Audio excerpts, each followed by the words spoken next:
Alright, I'm back. Alright, so where we left though, what's next? How the Casey and JoJo Brothers Keeper album? My boy Trav. They actually wrote a record called Brothers Keeper. That's how it ended up being the name of the album. But I got the job at E1 that's had an A&R, urban A&R. And then one of the first deals I did was Casey and JoJo. I met my man Damon, who was managing them at the time, and they had a show out in Orlando, so I flew to Orlando to meet them, and went backstage, and SWV was there, and they still, you know, like I'm like their little brother. They like, what you doing here? And I'm like, yeah, because they was on E1. I was like, yeah, I'm the new head of A&R at E1, and they was like, what? I was like, yeah, they was on E1, but their album was done already. And I said, yo, I'm about to sign Casey and JoJo. I want to sign Casey and JoJo. And she was like, yo, that's a good look. So, went backstage, met the guys. Everything was cool. I was like, no, I'm going to get this deal done. I'm going to figure this out. We're going to get it done. Got the deal done. Got everybody some money. And then, but I told them, I was like, listen, you know, the budget wasn't big or nothing. So I was like, listen, me and the manager was just like, yo, straight up, like, look, they know what I do. I was like, look, I do have the album, you do have the album. You know what I'm saying? And we should be able to get 12 solid records, you know, without breaking the bank, without doing it. So we did it, you know. And I bought Trav and I bought my whole team like I always do. So what is E1? I want you to explain. What is E1? It's a record label. It's a record label. It's a record label. E1 is a record label. It's distribution, but they have a record label. They have movie distribution. They have everything. Like they like one of the number one independent distributors on the planet. They like, sort of like Koch type. They are Koch. Oh. They bought Koch. Okay. So you know, I was actually waiting for a job at Interscope. I knew nothing about E1. Like nothing. Not that I never heard of them or anything, but I wasn't on the radar or the scope for me. I was supposed to be at Interscope. But then the Interscope play wasn't planning out for the team and everything. So they was like, yo, you're gonna get a call from E1. They looking for a head of A&R, you're gonna be that. And I was just like, what? And then I got a call from Alan Grumblatt, and we had lunch, and it was the summertime when we had the conversation, and then I got the go-ahead in like November, like around Thanksgiving, and they was like, yo, you know, I went, had a meeting, and then Mano was signed in there. He was going to be on E1, so they knew I did High Hater, you know, they knew all of that, but that's not the reason I got the job, but that was a deal that they were doing, and they like, you know, it just kind of made sense. Then, you know, when I got there, I was like, yo, I'm gonna sign Rich Boy. I didn't even know Rich Boy, but I always liked Rich Boy. Oh, Rich Boy selling crack. So you brought Rich Boy out the depths, like, nah. Yeah, we ain't got him. Rich Boy selling crack. Yeah, I flew out to Alabama, we ain't got him. I flew out to Alabama, we ain't got him. I knew I wanted to sign certain people. I signed Casey and JoJo. I signed Rich Boy. I signed Young Chris from the Young Gunners. Shout out to the baby Jay-Z, or should we say the second chapter Jay-Z. I don't know what that look. Hey, that's above my pay grade. Yeah. But Chris was nice. No, Chris is nice. Chris is nice. Like, no, like, I ain't gonna lie. I heard that boy say so much shit. I was just like, I can't believe I'm putting out his first solo album. Like, how am I doing this? Shouts to my man, one of my people from Philadelphia that plugged it the right way. You know what I'm saying? Ryan Banks, the whole team out there. And just got the deals done, you know. But when I left E1, it was really over a deal that I didn't get done. And I know that's fact, because it is what it is. But yeah, I was trying to sign Life Jennings. And lot of politics, a lot of BS, but he ain't been relevant since either. And he was on the Breakfast Club. Shout out to him. Nah, He shout was out on to there him because like his album he played for me was phenomenal. He came out with some shit called Slave, and Charlamagne bashed him for that, saying the whole shit was whack. The song he came out with a song called Slave. Yeah, Like Jennings. I haven't heard of like the records he played for me that day. You know, like once it's over, it's over. Like I no disrespect to him, but we was gonna do one thing which would have been phenomenal and would have worked. But he went left. He went left doing whatever he felt was right for him, and sometimes that's dangerous. Yeah, he didn't take the deal because well, I know I'm right. He didn't take the deal because Allen wouldn't guarantee him a second single, and I told him you're gonna get a second single. Everybody does, you know. But he another label stepped in. I just think he had bad information and bad guidance, and he should have listened to me. He probably would have still been around. I remember from your past resume, as far as you had a little deal with Olivia, like it's something you tried to. I tried to sign her. She wouldn't sign it, and Olivia's my friend. I tried to get her a situation. Shouts to Rich Dollars, and she wouldn't do it. And she didn't really put out music like that. She should have. And truthfully, that was where E1. I was trying to get her to sign the E1. I had a situation on the table for her. And, I think a nice budget on the table for what it was at the time, and she just wouldn't do it. But I wish she would. I wish she would have did it because she's talented enough. Fine enough, smart enough. She could have been out here. The opportunities, like even signing the Fifth, like Fifth could put her on things, but Fifth wasn't an R&B dude. That's a fact. And he admitted to that. Yeah, like he wasn't, and it's not like I don't think I'm all the way up. I'm not, but I recognize talent, and I think she could have been dope. She just needed more projects out because it was evident. When she was on Love and Hip Hop and she was putting out her singles like December or stuff like that, it's evident there was a fan base for it. Like but she was just it was just her and Rich, and I just tried to do what I could do because I was like I thought she would have definitely worked. I thought she would have worked, but she didn't sign it.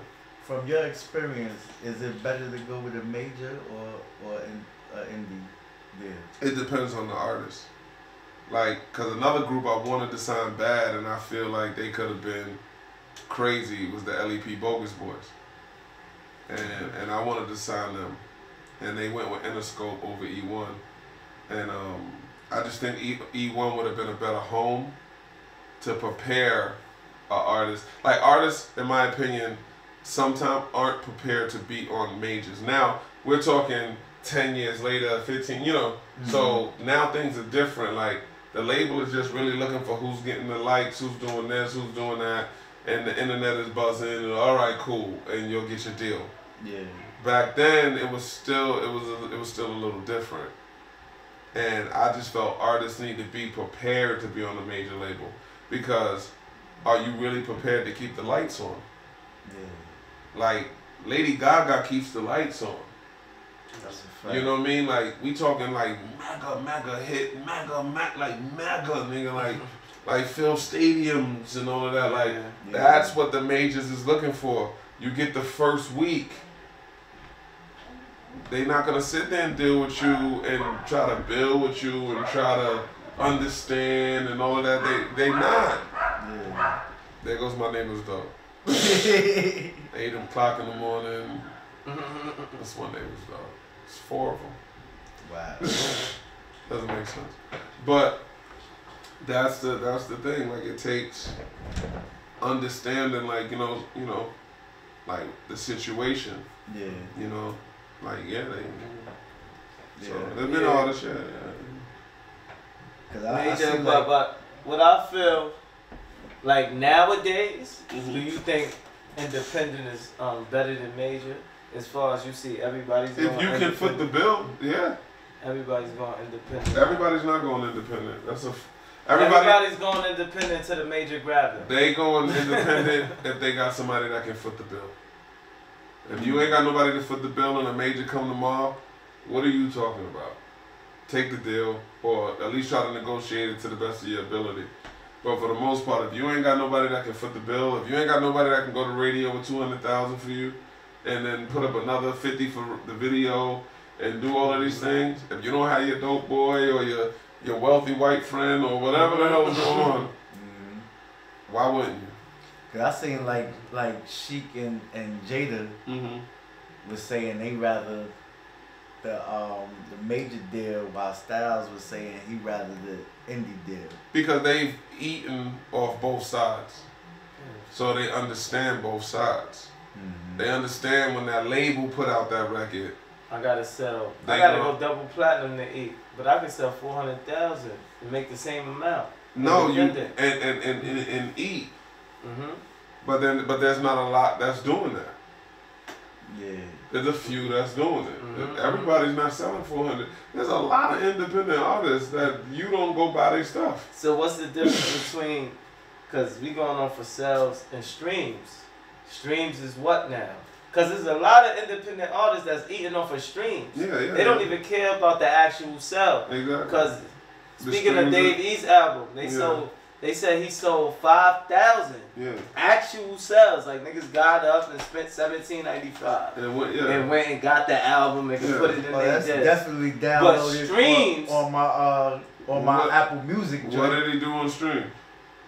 I wasn't paying attention. He did a lot on stream. He talking about he gold right now. He sold 500,000 copies. That's what he said. I mean, on his page. If that's what he did. I ain't been paying attention. But streams is different than it's records. not like the 90s though. Niggas ain't selling records like that no more. Yeah, niggas don't sell no records. It's just streams. you get enough streams. You get a certain amount of streams that equals a record sale. Okay. So if his streams is in the millions and millions and millions, and he went gold. I know a single he was on or whatever. I think the one with him and Chris Brown went gold, but I'm not really, I haven't been paying attention to that. I pay attention to him. I pay attention to him to a point, because I think he's a star. Yeah. Like when I first heard of Dave East, like I saw him and was like, he could work. Like I don't know, like I was like, and then I found out Nas was behind it, so it was like, okay, because I was like, yo, he getting looks, and I was like, he getting these looks out the blue? Like, he is.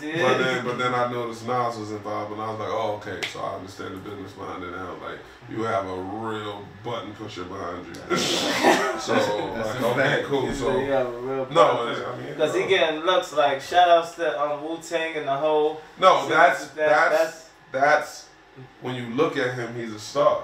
Yeah. When I saw Davies, I was like, he's a star.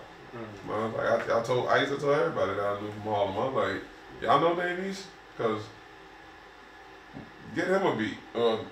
Figure it out. I think he's a star. I think he can be bigger than his boss. You know what I mean? So it's like, so. And it's showing. And it's showing. Like, he can be an actor. Tyra Banks, like, he should be modeling. He should be. Like. He can be bigger than his boss. So, That's a fact. Keep going, Davies. Don't worry about it. You know what I'm saying? Just keep going. Shout out to Justice. Shout out to Nas. And you did the like you said, the Rich Boy joint. Yeah, Rich Boy. Yeah, I did. That's funny. But Rich Boy album, Rich Boy project was dope. It was dope. I wish it was more from all sides. Him, the label, everybody. I wish everybody understood what I saw.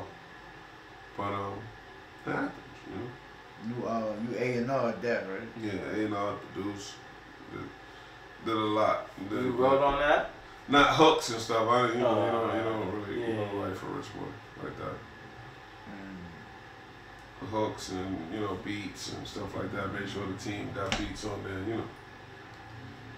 And that help everybody resumes. But work. What you did with BG? My nigga, with BG when they wanted to sign him to Atlantic, Gene called me like, one in the morning, like, yo, I'm thinking about signing BG. What you think? I was like, son, do that. So me and BG got on the phone. We chopped it up. Atlantic signed him. Then we went in the studio and we just started cutting. And we made a bunch of dope records. Like, that's my guy. I did an interview for BG. He's locked up, but nah, I know. That, Damn, I thought BG came home. Goddamn. Nah, BG got hit. He got hit. Yeah, Uzi but BG got hit with a little bit of time. But yeah, we was in the studio coming up with records from Too Hood to Be Hollywood album.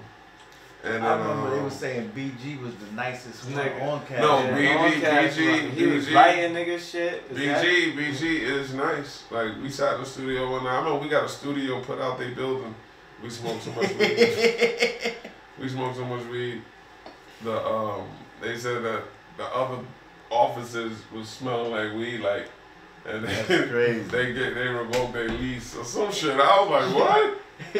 Like, but BG smoked. Like, yeah, we used to smoke.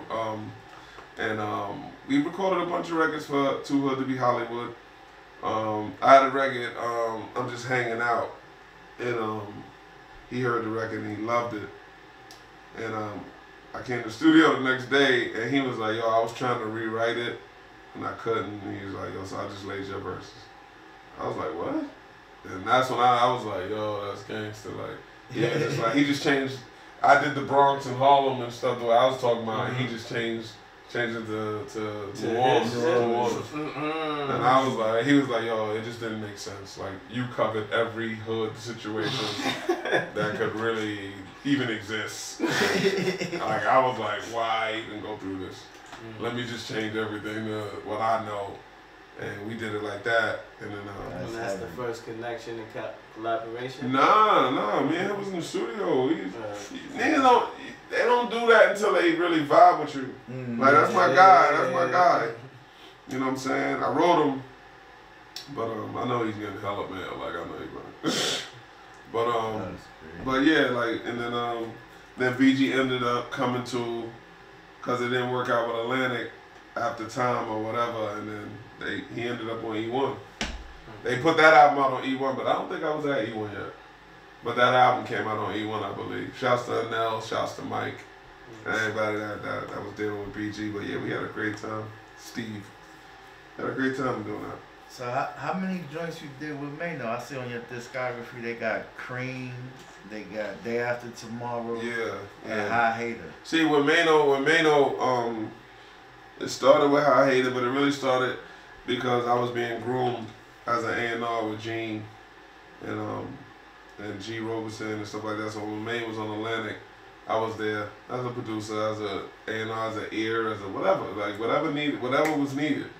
I was on the team, and we did what we did with the first album. Then the second album, it started at Atlantic, but then it ended up on E1. And then, cause albums happen like that too. Like, you know, labels might not believe or understand. Other labels might believe, and they be like, "Yo, let's join up together. I'll take that headache." It's all money. It's all money at the end. Who gonna foot the bill? That's it. Yeah. So you know, it all comes down to things like that sometimes. But we was doing the second album, and I was there a lot, and that's when I got associate. I think it was associate. No, I wasn't associate executive producer. I think I got co-A&R with Gene or something. I got a bigger title than the first album. And then, and we was doing it because we was there. Like, I was there a lot, you know, getting it done, even when, you know, I really didn't have to, but it becomes more, these is dreams. Yeah. These is, you pull ideas out the sky. And these ideas is flowing right now. Y'all had an idea for the podcast. We here talking. It's just y'all pulled the podcast idea down between you two and was like, this is something we think gonna change our lives. Now, how long you hold on to it and how long you make it real, that's just what it is. Yeah. But it's the same thing with music. It's the same thing with anything. So like the second album, we was getting it done, and me and Big Cap, rest in peace, actually was doing a group called the Party Crashers. And we made a record called The Party Crasher.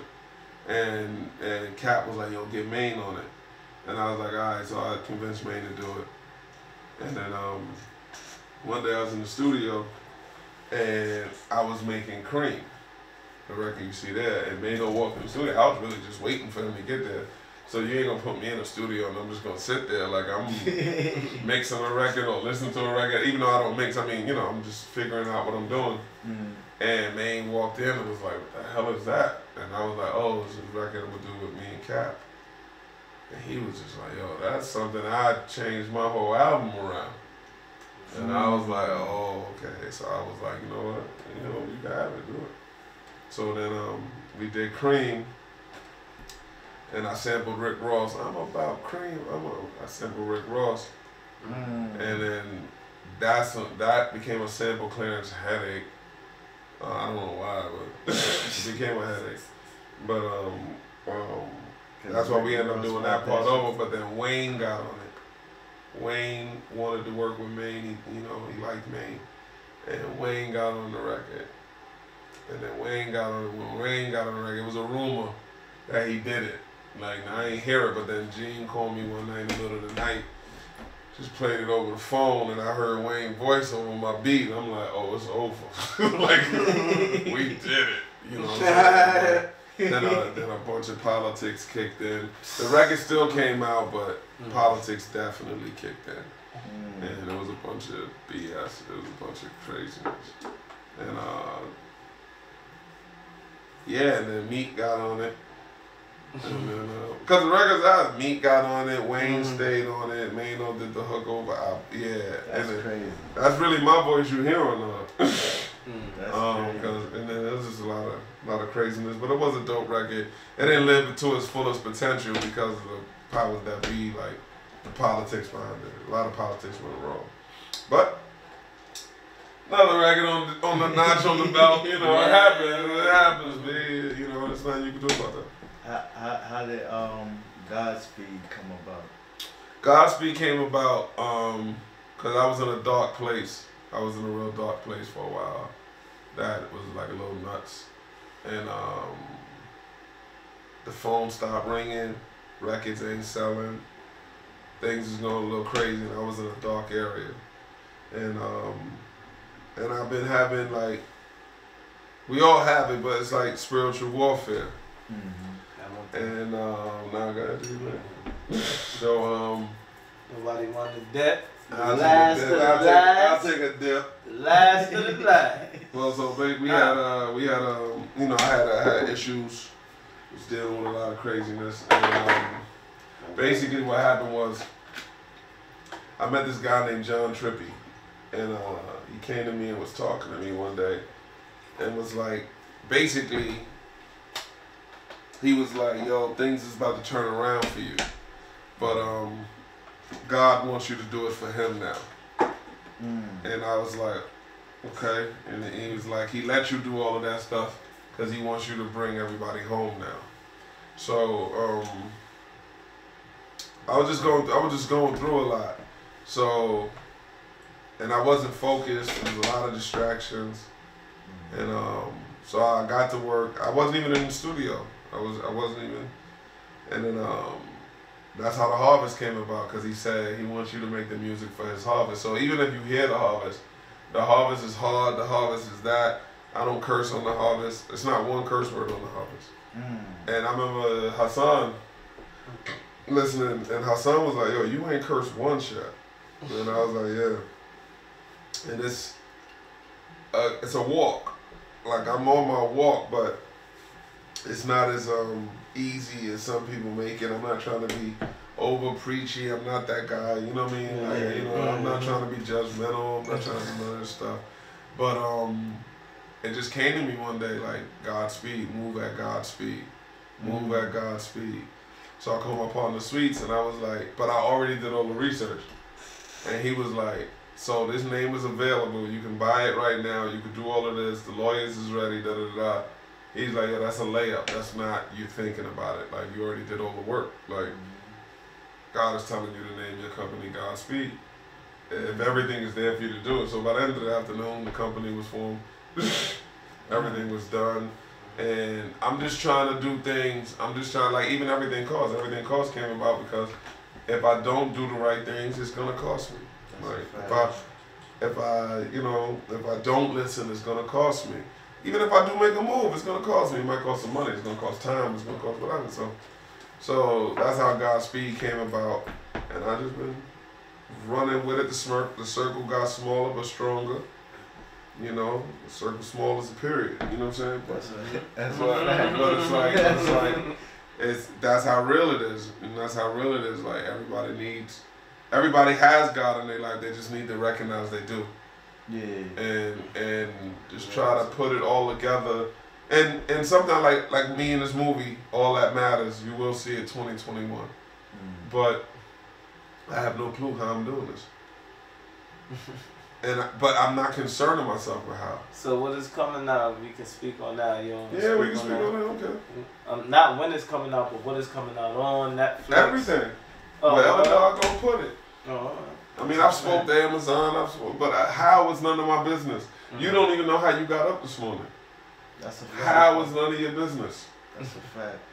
We stop doing things because we think about how we're gonna get it done. Yeah. That's a fact. You can't even argue with that. You got it in your head and you're like, no, but how am I really, you know what I'm saying? Yeah. Do that thing, then you don't do it. And you don't do it like. I ain't built like that. I don't know how this is gonna happen, but it's gonna happen. I ain't got nothing else to do. Hold on. Bellini. That's a fact.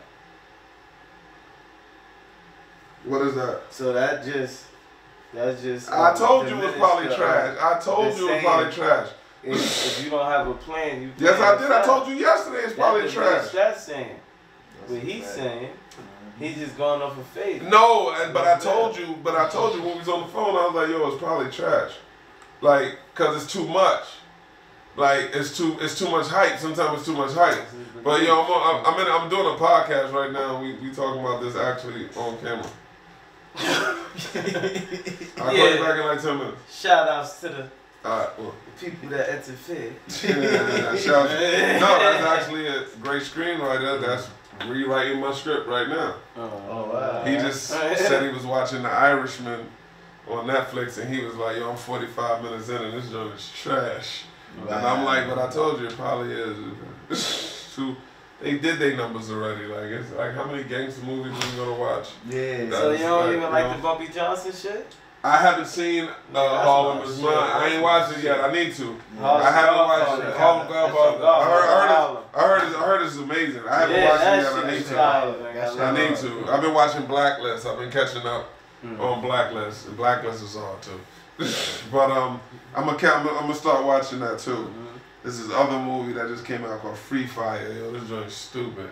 This is a shootout for 2 hours in one location. One location. This is in Los Angeles when the niggas came out with the bodysuits. Remember that shit? Yeah. When that shit. That was Heat. That was Heat. They made that movie. Heat was made off of that movie. 2 niggas. That robbed the bank. Yeah, they robbed the bank. And they was shooting for 2 hours. No. Free Fire is in a warehouse over a gun deal, and they go bad. And they just letting off for 2 hours trying to kill each other. Yo, shit crazy. Netflix, good look. 2 hours. That was 2 hour shootout. It's a 2 hour shootout, bro. I was like, God damn, like them guns was going hollering. I was like, crazy. Wow, for 2 hours, gunshots. But you know, back to Godspeed. Like, you know, that's just where I'm at. I'm on my walk. I'm not perfect. I'm just on what I'm on. All That Matters 2021. How is none of my business. And that's where I'm at. That's where I'm at. That's what I'm doing. I see you on IMDb and everything. Yeah. Movies is next. Yeah, what's good with the what's good with the Fire Temptations? Yeah. You can that start. was crazy. That was a fun movie. I remember that, but what's the latest involved in that? With the UFC joint? You announcing the joint? No, that's these guys in Newark, the Royal family. They put out a movie called The Fearless 2. Shouts to Lonzo, shouts to director J. Hall. Shouts to everybody that was involved in that. I got in that. I was in background. I went, because like with Billions, I got in the background. That's the fastest way to the front. From the back to the front. Like, it's the fastest way. So I got in the background on Fearless. And the scene was there's gonna be a fight going on. We're in the crowd. Just do what you would do in the crowd, cheer, you know, make the background look hype, and we're gonna film it. I said, all right, cool. So it was a bunch of us. I'm back there, and they said action, and I just start cursing out the manager of one of the fighters. My man Coleon, shouts to Coleon, because I didn't know this man from nowhere, and he just took it like an actor. He just took it. So they like action. So I'm like, motherfucker, I bet my money on this bitch. You lost my money. Da, da, da. I'm going crazy on this thing. They like cut, and I'm like, I wonder if they're gonna say something. So they was like, we're gonna do that again. Just everybody do what you're doing. Da, da, da, da. Action. I curse him. I'm going crazy on him. And I'm big. He's smaller than me. I'm shaking the gate like I'm about to come through the gate. And they like cut.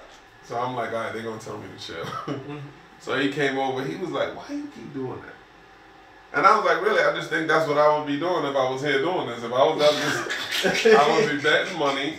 I would pick somebody to bet some money. Fuck out of here, he ain't gonna win. Fuck you talking about, bet the whole. Yeah, that's slap shit out some nigga like I was been in here doing this. And he was like, you know what? I like that. I said, okay, cool. He was like, yo, well, we gonna film it for real now. So they done bring all the cameras around me, lit it up, the whole bit. I'm like, oh, they putting this shit in the movie. I'm like, oh, my bad. Okay. So we do it again. And they put it in the movie. So I come back the next day, because Omar Gooden is in the movie. That's my guy. Yeah. Shout out to him. Good OG. Yeah. So he just had a baby too. Yeah. Shout out, bro. Shout out. Yeah. He just had a baby. Shout out to him. So I hit another day. We was talking about that. But so they was like, yeah, we need background to come back. Omar Gooden's gonna be here tomorrow or whatever the day was. And I was like, oh, I'm definitely going to come, check up on my guy and make sure he's good. And then keep it moving. We need that interview too, baby. You got to go to L.A. I said it earlier. Yeah. We going to L.A. You got to go to L.A. You got to go to L.A. Set it up. We out. We coming. Coming. Facts. So then he goes, so then I get there, and I'm like, yo, I see the director, Jay Hall. He like, yo, that scene you did, it looked real good, man. We chopped it up already. And I was like, oh, word, all right, cool. So he was like, yo, you want to be the ring announcer today? I was like, what? Like, how I go from threatening managers to the ring announcer, but let's do it. I'm not going to tell you no until I feel I'm doing something wrong. So then he was just like, yo, because if you do it, you just know this shit. Like, everybody else is going to take a long time. Like, you just want it in 3 takes, the most. Like, let me get out of here. Well, so and that's why sometimes they grab niggas right off the street. Like, you fit this camera. Let's go. Just say this. Can you do it? We got it. It's done. It's done. So I did that. And then, you gotta pay that nigga no money. No, you gotta give him some. No, but I'm just saying, it's lower than the average. Depending. Depending if you know what he's talking about. But so then Omar, I was like, yo, they was like Omar back there chilling. I was like, yo, I'm telling you. Tell Mr. Rogers out here, we good. So they went in there, they was like, Mr. Rogers, and he was like, where my nigga at? I come back there, we drinking Hennessy 8 in the morning. Just gone before we film or before he filmed. I was like, I didn't even know I was filming. But I went, did the part, and then they put the movies out. Like, they actually having another screening November 30th. Watching the UFC movie? I was like, this nigga just doing all type of shit. That's why I told Cliff, shout out to Cliff. I'm not saying no. He be home in 2 years. But I didn't even know Cliff was gone. Nigga, you been knew Cliff was gone. I didn't know Cliff was gone. Like, I didn't know. For it some was reason, gone. Yeah, I didn't know it was gone. Like, I knew the situation with the other shit. And he beat that. And I was like, all right. 2 years? See, when you get home, baby, you know what it is. 2021 January. So it's like another year. You'll be at the movie, son. You're going to be at the movie. January 2021, that's another clean year. Clean year. So you'll be at the premiere, son. We waiting on you. You know what I'm saying? But like, so then I did that. And I'm just not saying no. And I'm just not worried about how. You know what I'm saying? The Fighting Temptations, that was the first. That was my first movie. Yeah. And the quiet thing is, it was between me and my man Pop to be in it. Wow. And I never even told Pop this, but Pop never came to the audition. He never came to the audition. When I went to the first audition, they thought I was funny, but they didn't think I was gangster. So, and I never said this to nobody. If you look at me in Fighting Temptations, I'm not known for having a beard. This happened over years. I'm not known for having a beard. Pop is. Okay. I don't twist my bandana up where it look like it's too. Yeah. Pop does that. So basically, when they said I wasn't gangster enough, I mimic Pop. Wow. I act like Pop. I act like Pop the whole time. Not the raps and stuff like that, because basically we just had to rap. I didn't have any acting lines. I just had to rap. But if you look at me, I don't look like Pop, but I did my best to look like Pop. I let my hair grow. I let this, and I couldn't even really grow hair. Just whatever was there, I left it there. I tied the do rag just like he did. And I went in there, and they was like, he the man. But they also said that because I didn't have any competition for it, he didn't show up to anything. Wow. I don't know if he'd have got it. If it came down to bars, that's a different conversation. If they wouldn't have made us battle. They just went off looks. Like, oh, he looked crazy. Like Pop looked the part. Like, I mean, I'm just being honest. I'm just being honest. Because the whole time when I was at the cast, everything with him. And they said to me, they was like, yo, I wish I had a comedy to put you in. Like, you're a funny dude. And they was like, but we need a gangster rapper. And they was like, look, we got another audition in 2 weeks. Come back. And I said, all right, I'll be back in 2 weeks. And I came back doing my best to look like Pop. And he just never showed up. Shout out to Pop. Shout out to Pop. And I told you to subscribe the other day. When we ain't gonna talk about it. Shout out to Pop. Word. I couldn't get the message through. He said send me the link and all that, so I ain't mad at Pop. Everybody go subscribe. I got subscribed soon as I saw the first one. I was like, all right. It's not I talked to Pop for the first time last week. But yeah, it's like I never, he just didn't show up. So it wasn't no like, okay, let's make them go at it to get this. Every day I came, he wasn't there. It just said Roger Greene and Kenyatta, and it just he never showed up. So, I appreciate it. So I guess, thank you. But he never showed. But we want to talk about the trickle down to the the end of the show. But we want to talk about the Joe Buttons. We could run through that. Oh what you was asking me about earlier. And then Ashanti. Something I didn't know, my favorite girl, and my uncle was on her album. I never knew this. Nah, she was on E1. She had a deal with E1, and when I got hired, her project. Shouts to her mom, Stephen, her lawyer, the whole crew, her dad, everybody. Like, yo, I always tell them, like, yo, y'all doing a tremendous job. Keeping her. I heard her mother's a good manager too. Yeah, her mother's incredible. Hard. Like they go hard. Shout out to Mama Love. Always the mama jill. Always. That's a fact. I always show them the ultimate respect. Really. Yeah, like they go in. But I didn't. It's not like I produced records. Like I helped put the skits together. Cause their albums was done. Like even Joe Buttons. Like I was telling y'all earlier. Like I didn't have nothing to do with Joe Buttons' album. It's just I had the title as head of Urban A&R, so every album got my name on it. You know what I'm saying? If I didn't do nothing, I don't say it. Like, yeah, and so that's real nigga when shit. I was in there trying to taking credit. Yeah, for shit that they didn't do later on in life. I ain't gonna look at your resume, bro. I ain't gonna lie, when I seen that Joe Buttons shit, that shit came. Nah, but see, I was like, oh, hold on. No, there's a thing because I'm known as a writer or a producer. So people probably thought like, yo, did he write for Joe? Like, nah, I didn't. I might have been in 3 Joe sessions. I want you to speak on.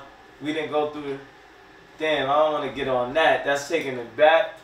But I want you to speak on the battle rap as far as the battle rappers you work with, and I know you work with Surf. Tsunami Surf. Yeah, that's my guy. Mhm. Surf through Shout my man out Keith. Talk Surf. about Tsunami Surf. Yeah, when I met Shout Surf, through my man Keeson. Keeson was managing him, and yeah, we was in the studio a couple times. He used to come through, you know, chill with me and Himmy and stuff like that. I always knew Surf was hard. I always knew. Word. I remember the first time you asked me. Yeah. When you started, you said, "Yo, Gabe, you know about Tsunami Surf?" I said, "What?" And Rob was surprised, like, "All right." Asked my nephew, he's somebody. Cause we just started I working just started with him. Yeah. And I already knew who you were. And he was like, "What?" Because they used to watch Like, battle rap on YouTube. battle rap, I heavy. watch that shit every day. Yeah, like so when I met Surf and I asked him, I was like, You know quietly, about Surf? quietly, I asked him if he knew about Surf. And he was like, yeah. And he was like, yeah, but he was wild excited. So I was like, you know, and I'm glad to see him doing what he's doing. Then Gabe told me he was like French don't blow. Yeah. Because I was the whole underground. He was like, oh, I'm telling you, French gonna pop, B. And I was like, oh, okay. You know what I'm saying? So like, yeah, you know, few artists, but on the French, battle. holla at me, give me an interview, baby. On the Bronx, Tremont, nigga. 169. Holla at me, French. On the Newark joint or the 725 or Who? Surf? I didn't work on none of Surf's albums. Oh, okay. We was just working. Okay. And we made a couple records when he was working with Keeson. Okay. And then like we kind of fell out of contact. Cause that's how it be. You be in the studio with people, you cut records, and then, you know, if something's gonna come from it, something is. They shot a video. It's funny though, cause Can't Turn Back, the record I put out on the Harvest, I actually did that on Surf. And they shot a video and everything to it. And I really don't know what happened. Wow. And it never came out, and I never got paid for it. So I was like, Surf. We need so I was like, what happened, sir? Yeah, like I don't know what happened. I don't know what happened, but then, you know, I called my man and it was like, yo, we not doing it or something. And I was just like, and I got that sample from 12. So when I got the sample, shout out to 12. When I got the sample, I was like, yo, you know, I made the beat because he told me it would be something crazy, and then and it was one of my favorites. And then Surf cut it and shot a video, but they didn't do nothing with it. Like they didn't even put the video out. Like they shot the video, I saw the video, I was like, all right, so what's up? I'm in the video. I'm like, so what we doing? Oh, all right. And they we definitely Surf. coming. And they never put it out. So years passed, and I took the same beat. I did the record over because I always wanted to do the record, and I kept doing the record, but it wasn't right. And then when I finally got on my walk, the record came out right, and then I put it out as the first record on the Harvest, Can't Turn Back. And but yeah, that was a Surf record. I see you and Sean talking about y'all gonna see each other. I don't think. Oh, a new battle coming. Yeah, K-Shine ain't lose a battle in like 3 years, sir. So what's the article with the Kendrick Lamar? Oh, I was in the A&R corner, and the Source interviewed me while I was A&R. I had an A&R for E1, and Kendrick was on the cover. You know what I'm saying? So, all right. So that was last but not least, talking crazy. Barry White. Last but not least, Barry White. Yeah. The maestro. Maestro. Nah, when I was in the Bahamas working with Puff, and they's like, yo, Puff looking for you to do this record. I was like, all right. And then I thought he wanted to be on the record, or that's all right, you know, that's what I'm here for. And he was like, nah, it'll be good for your resume. You should rap on it. Like, you do your thing. And he's like, it'll be good for your resume, your legacy. You know, he's like, you know, niggas don't have records with Barry White. That's a fact. That's a fact. He's like, niggas don't have records with Barry White, nigga. That's a fact, though. Because even one thing you did say that was right, Puff. The one thing that's funny is when the album went gold, and Kane worked with Barry White, but I think that was on that like Quincy Jones when they put out Secret Garden and all that. But back in the days. But no rapper has really been on a Barry White album, and that album went gold. When that album went gold, like they was almost like, yo, you know, you kind of made history. And I was like, word? And they was like, yeah, you ain't never had no rap on that album. Barry White album? It's like, so you the only rapper in Barry White history. Nigga say, yo, Raj, I need that. Yeah. I never spoke to him. He heard it, I guess he loved it. But it was towards the, cause he was sick too. Yeah. Yeah, it was towards the end though. And then when it came out, you know, niggas was like, oh, you know, it did its numbers. You know, but the funny thing was, I came home to see my mom, and that album came out, and I was gonna tell her about it. Cause mommy and them ain't never seen none of it. They don't know. They know, but they ain't never seen it. They ain't never seen that. So Dennis' parents was playing the album when I got. Shout outs to Dennis. Mr. Martin. When I got off the elevator, the song was playing. Like that's how God works. It's hilarious. Like so, I'm standing there. And I remember Miss Naomi. Shout out to Miss Naomi. Yeah, telling us about your record. Miss Naomi, Dennis' mother, told us about Raj's record. Like, yo, Raj is on Barry White record, and she was blasting it every night. Every night, blasting. Shout outs to Luther Vandross. Shout outs to everybody in that era. But Whitney Houston, shout out to everybody. I'm standing in front of the door, about to ring my mother's door, and I hear it. And I'm like, oh, snap. Like, wow. Like, okay, this is where it's getting appreciated. I'm like, none of my niggas is living in the bag, right? So I'm like, okay, so this is where this is going to work. This is what he was talking about. Yeah. So I'm ringing the doorbell to my mom's house. This is my next door neighbor. And she just pulls the door open dumb fast. Cause she was about to ring my mother's doorbell. Yeah, and I'm standing there, and she saw me standing there. She was like, "You want Barry White?" And I was like, "Yeah." And my mom's opened the door like, "What is going on?" And I was like, "Hi, Ma." Like, you know what I'm saying? Like, and that was, you know. Shouts to Barry White. That's everything. Like you on the record, your mom's in them listen to like old school, like that's a fact. Oh, you was on the Temptations record? Like my son was on the Temptations. Like what? I turned on Temptations, my son is on there. I didn't even know. Like that's like that. That's like that. Like that's like that. That's a fact. That's fact. Like nigga, that's crazy. Yeah, so that's how that worked out, and then you know. Everything was everything, you know. I got, you know. Yeah, that's beautiful. Yeah. But more music on the way. You know, Album Everlasting, It Ain't My Fault featuring Fresher Diggs is out. More music on the way. Ice is on the way. You know what I'm saying? He's working. Damn, I wanted to get. Well, we ain't gonna talk about it. Shout out to Ice. You know, I seen you last Friday, 161 baby. Yeah, he told me. He's like, I just seen that. Yeah, the joint with you and Sheik and Bully. Yeah. That was supposed to be on Sheik album, and he didn't use it. And then I was like, well, I'm gonna use it for me then. YouTube using it. I was like, I'm gonna use it. And he was like, yo, just leave me first. I was like, all right. Cause I wasn't expecting it. I was just like, yo, let's just do this. And then I met my man Tone, Jose Ruby, and my man Rhetoric Doe hooked us up. And was like, yo, I know y'all want to go hard, and Roger go hard, and Tone will go hard. So then, and we've been friends. That was over 10 years ago. Me and Jose is the reason I'm on Billions. Wow. Like that's how that worked. You know what I'm saying? Like that's how it works. Relationships, conversation. But like that's when we did that record, and then we shot the video.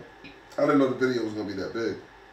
Yeah. Like he was just like, when I got to the set, I was just like, oh shit, like this is a real video. All right, cool. And then even when Sheik pulled up, Sheik was like, yo son, I thought it was just gonna be like you and your man with a camera or something. This is a real live video shoot. And I was like, yeah. So he was good. He stayed.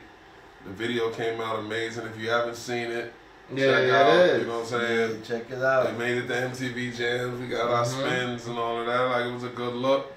Shout outs to Kim. She was on the sample. Yeah, Kim was on the sample. I was trying to get her in the video, but she was in Africa. But yeah, so definitely just working. And now all that matters. 2021. I'm on my movie game. Third segment cut. Oh, I love those. I love when those come in. I love that. I love the cash out. Thank you. Thank you. We done? And that's a wrap.